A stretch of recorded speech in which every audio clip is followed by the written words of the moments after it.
Je vais attendre que ça fonctionne. Hello, ça y est, on est en direct. Bienvenue dans les lundis décalés. J'espère que vous allez bien. Il est donc 12h32, j'ai 2 minutes de retard et on va parler des stratégies de sabotage. C'était le thème de la semaine dernière. Pour ceux qui viennent de rejoindre le groupe, bienvenue. Donc, c'est un live qui est tous les lundis 12h30 où on aborde le thème traité la semaine dernière dans le groupe. On parlait des stratégies de sabotage. Je vous invite à marquer hashtag direct pour ceux qui verront cette vidéo en direct et à marquer hashtag replay pour ceux qui la verront en replay. Je vais laisser les gens se connecter.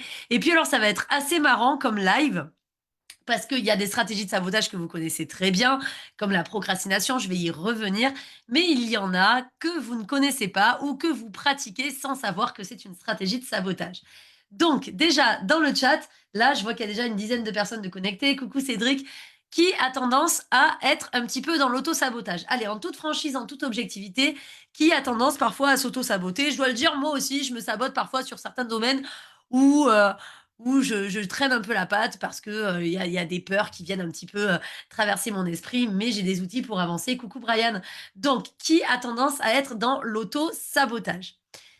Pour les stratégies de sabotage, il y en a 10 qui ont été mises en exergue par des gens qui ont, qui ont, qui ont beaucoup parlé de développement personnel, etc. Parce que la stratégie de sabotage, on en parle beaucoup dans le développement personnel. Bonjour Mélissa, salut Anto.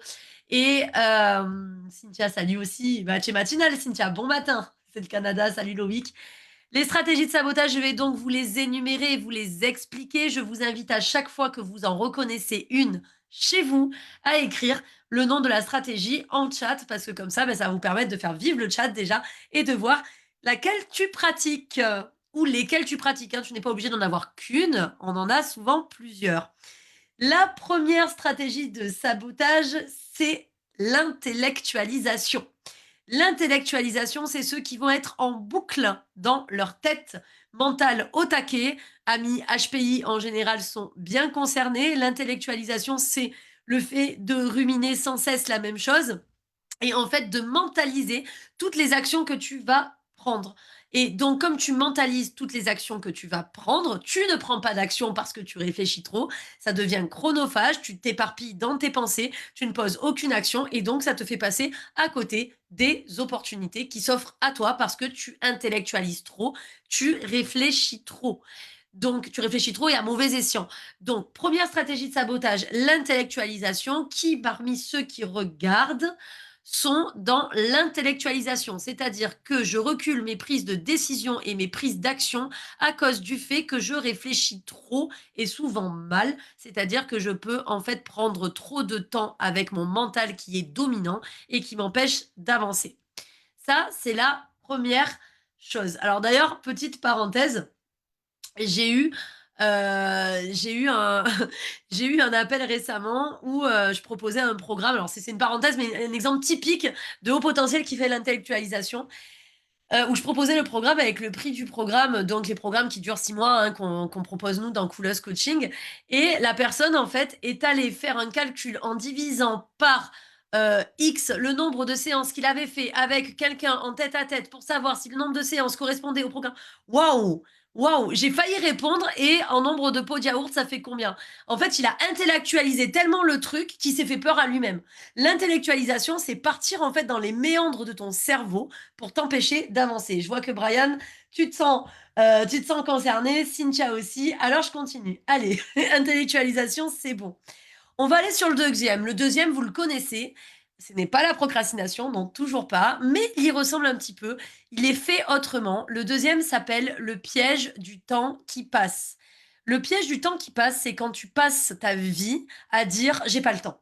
Oh non, non, j'ai pas pu faire ça, j'ai pas eu le temps. Ah non, ça, j'ai pas pu faire ça, j'ai pas eu le temps. Oh là là, j'ai pas pu faire ça, j'ai pas eu le temps. À te croire, tu n'as ni le temps de boire, ni le temps de manger, ni le temps de faire pipi, ni le temps de faire caca. Tu n'as pas le temps. Oui, je le dis avec humour, mais c'est vrai.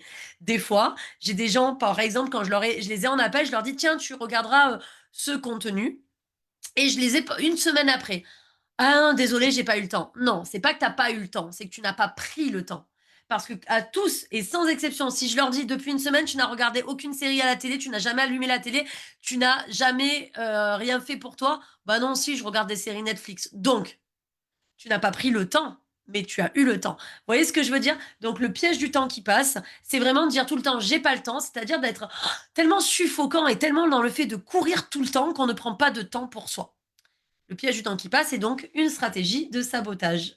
Yann, ça te parle, Brian aussi. OK, je continue. Il y a un autre piège qui s'appelle se créer des problèmes. Se créer un autre problème. Se créer un autre problème, qu'est-ce que c'est? Exemple typique, alors là, syndrome du sauveur, bonjour, oui, oui, oui, oui, oui, je vais un petit peu vous bousculer. Ceux qui disent, oh là là, j'adore aider les gens, ça me nourrit d'aider les autres. D'accord. Si tu es parfaitement aligné, on fait des métiers d'aide, hein, j'ai été infirmière, etc., il n'y a pas de souci. Mais au début, quand j'étais infirmière, il y avait une part d'égoïste. Il y avait une part d'égoïsme parce que c'était gratifiant et ça flattait mon ego d'aider les gens. Et oui, j'ai pas honte de le dire. Quand t'es pas aligné, ça te flatte toi d'aider les autres. Et à partir du moment où ça te flatte toi, c'est que tu sais pertinemment que tu as un problème de toi vis-à-vis de toi, mais tu ne veux pas le voir et donc tu vas aller t'occuper des problèmes des autres. Donc en fait, une des stratégies de sabotage, c'est qu'en fait, tu fais passer les problèmes des autres avant les tiens. C'est se créer des autres problèmes et donc tu n'affrontes pas tes problèmes à toi, ce qui recule l'échéance de prise d'action ou de position, ce qui recule l'échéance d'atteindre certains objectifs. Donc, s'inventer un autre problème, se créer un autre problème ou aller s'occuper des problèmes des autres, c'est une stratégie de sabotage. Ça permet en fait quelque part de faire l'autruche vis-à-vis de ses propres problèmes. Qui est concerné par le fait de s'inventer des problèmes? Alors là, je suis sur le temps, je vois qu'il y en a qui commentent sur le temps. Allez, tu marqueras: «Je me crée des problèmes» si tu te sens concerné par d'autres problèmes et c'est OK. Comme ça, au moins, tu mets le doigt sur ton mode de fonctionnement. Quatrième stratégie de sabotage, le piège des excuses. Alors là, j'ai des compteurs, j'ai, des rédacteurs nés quand j'ai, ce genre de stratégie de sabotage. Je le vois souvent. Je le dis avec affection parce que je le vois souvent dans mes coachés quand je leur dis: «Alors, est-ce que tu as posé les actions, dont on avait parlé la dernière fois?» et cetera et là, j'ai un chapelet d'excuses. «Oui, mais si, mais non, mais alors tu comprends, il est arrivé ça et puis après j'ai eu mal au bras et alors du coup, j'ai été obligée de pas pouvoir écrire» Là, je dis, c'est des conteurs, des rédacteurs nés. On pourrait écrire des films avec tout ce qu'ils disent. Je le dis avec vraiment beaucoup d'affection, mais ça s'appelle le piège des excuses. C'est-à-dire, pardon, toujours trouver une bonne excuse pour ne pas faire. Alors, quand il s'agit de soi, c'est marrant, il y a un autre piège des excuses, c'est l'accusation de l'autre. C'est-à-dire dire: «Ouais, mais ils ont qu'à faire ça pour moi». Ça veut dire quoi? Ça veut dire: «Ils ont qu'à m'accepter tel que je suis». «Ouais, non, mais ils ont qu'à être plus honnêtes avec moi». Ils ont qu'à. Et en fait, à chaque fois que tu dis ils ont qu'à, tu te déresponsabilises toi-même de ta prise de position et au final de ta prise de responsabilité. Je sais que je fais un petit peu un, je répète 2 fois la même chose, mais si tu veux, tu te déresponsabilises en disant: «Ils ont qu'à», c'est-à-dire que tu attends des autres qu'ils fassent quelque chose pour que toi, tu sois plus heureux. Donc ça, c'est pas vraiment acceptable dans la progression parce que tu verras que tu ne progresseras pas comme ça et le piège des excuses, c'est toujours trouver une bonne excuse. Alors attention, bien évidemment, des fois, on a des vraies excuses. Par exemple, moi, ce matin, j'étais chez le médecin, il m'a pris 1 heure en retard, je suis arrivée, du coup, en retard à un rendez-vous. C'était une vraie excuse, d'accord? Mais le piège des excuses, c'est de toujours trouver une bonne raison pour ne pas faire. Ça, c'est la définition du piège des excuses. C'est toujours trouver une bonne raison pour ne pas faire. Donc, ça, c'était la quatrième stratégie de sabotage. La cinquième, vous l'attendiez, elle est ici et vous la connaissez tous et toutes, c'est la fameuse procrastination. C'est dur à dire, ça pourrait être un exercice de théâtre. Non, la procrastination. Qui ici est un procrastinateur ou une procrastinatrice née? C'est-à-dire qui reporte au lendemain ce qu'il pourrait faire le jour même. Ce n'est pas pareil que le piège du temps qui passe. Le piège du temps qui passe, c'est de tout le temps dire j'ai pas le temps en s'organisant très très mal sur son temps. La procrastination, c'est reporter au lendemain, au surlendemain, au mois d'après, à l'année d'après, ce qu'on pourrait faire le jour même. C'est-à-dire rentrer dans un piège de je ferai demain, et au final, reporter l'échéance de poser des actions et donc reporter l'atteinte de ses objectifs. On est d'accord que tout a un rapport avec vos objectifs. Les stratégies de sabotage vous empêchent d'atteindre vos objectifs. Donc c'est pour ça que je voulais vraiment mettre ça à plat. Qui pratique la procrastination, qui est troisième dan de procrastination parmi l'auditoire. Je vous invite à le marquer et c'est OK, pareil, il y a des solutions. La sixième, pardon, stratégie de sabotage, c'est le fait de s'incapaciter. S'incapaciter, ça veut dire quoi? Ça veut dire s'appuyer sur une maladie ou sur un problème physique pour ne pas faire. Alors attention, on a, pas forcément tous, mais on a tous des moments de faiblesse, il y a certaines personnes qui sont malades, qui ont des vraies maladies et c'est OK. Mais s'incapaciter et se cacher de manière sempiternelle derrière pour ne pas faire, pour ne pas avancer, pour ne pas progresser. Si je prends même, sans parler de maladie, je prends même, par exemple, l'hypersensibilité. D'accord? L'hypersensibilité, vous savez ce que c'est? Eh bien, j'ai parfois des personnes qui me disent: «Ah mais moi je suis hypersensible, hein, il faut pas me parler comme ça». Non, tu es hypersensible, on peut te parler comme à n'importe qui. Chacun est responsable de la façon dont il reçoit et la façon dont il émet. Maintenant, il faut analyser pourquoi, si on te parle normalement, tu le prends mal. Et entre parenthèses, c'est pas de l'hypersensibilité, ça s'appelle de la susceptibilité. Souvent, les gens hypersensibles, mais qui prennent tout mal, croient qu'ils sont hypersensibles alors qu'ils sont juste susceptibles. L'hypersensibilité étant un surdéveloppement des sens ou un surdéveloppement émotionnel, mais c'est certainement pas de la susceptibilité, ça c'est à part, d'accord? C'était fermage de parenthèse. Ce que je veux dire par là, c'est que le fait de s'incapaciter, c'est: «Oh non, non, non, là je vais pas bien, je bouge pas, je reste sur mon canapé toute la journée, je vais pas me lever. Oh non, non, non, là ça c'est pas possible, je peux pas le faire» et cetera. En gros, c'est toujours freiner des 4 fers en se cachant derrière soit un état d'âme, soit une pathologie, soit, un état d'esprit, soit une façon d'être, mais c'est le fait de s'incapaciter en trouvant une excuse. Mais c'est pas le piège des excuses. Le fait de s'incapaciter, c'est vraiment de se dire: «Oh non, ça je le fais pas aujourd'hui, je vais pas bien, je vais rester sur le canapé». Tu as le droit de le faire de temps en temps, attention.